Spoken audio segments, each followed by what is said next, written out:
Hello again, YouTubers. Your old Uncle Pete here. This time we've got a 1957 Phonola, no less, made by Waters Connelly in Minnesota.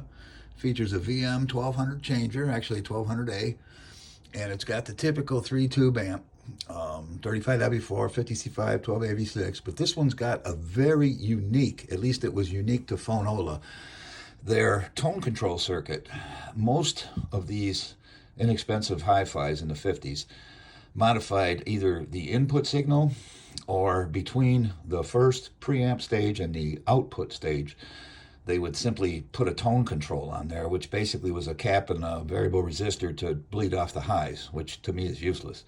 This one actually has a secondary feedback winding on the output transformer that goes back through the bass control, which gives you pretty good bass response and amazing clarity. Now what I've done on this thing is installed a stereo cartridge, custom little mount there, and wired it down there with silicone wire, and then I actually connected it mono inside for obvious reasons. This thing is really nice. I keep it up here basically with all my other stuff because I really enjoy listening to albums on it. And what it is, we're going to turn this thing on, then we're going to grab an album. This is when I really wished I could afford a tripod, YouTubers, because I know what I'm doing, but when it comes to shooting videos, I can use all the help I can get, if you know what I mean.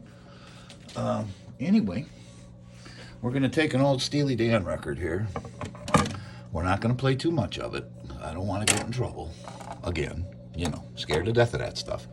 But anyway, a lot of guys rebuild VM changers, and they don't quite get it right. There's pauses in the reject cycle because they just don't know how to set these things up. This one is not the case. This thing sounds awesome.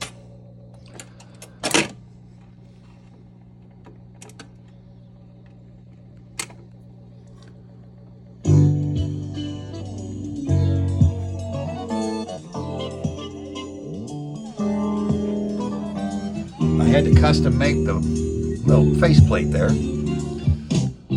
but that's all we're going to play.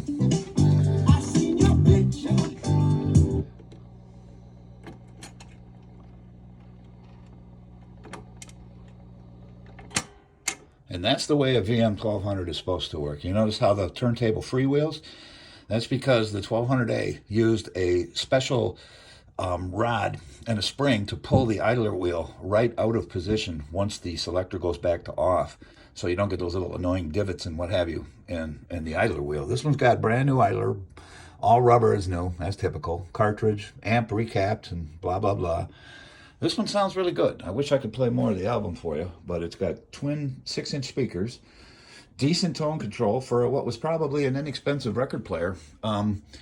It is really quite a nice unit. And like I said, I get many hours of listening enjoyment out of this thing simply because I do enjoy the old tube sound and I just love vinyl. And I fixed it myself, you know, it's kind of cool. Like I mentioned, we do all kinds of stuff here. We do custom guitar amps, we do phonographs, you know, anything with tubes in it, man, except CRT TVs. Like I said, don't want to carry them suckers. Anyway, I hope you enjoyed this. Give me feedback, either up or down, bad or good. I can take it. Like I said, I'm not a professional videographer, but I'll get better as time goes on.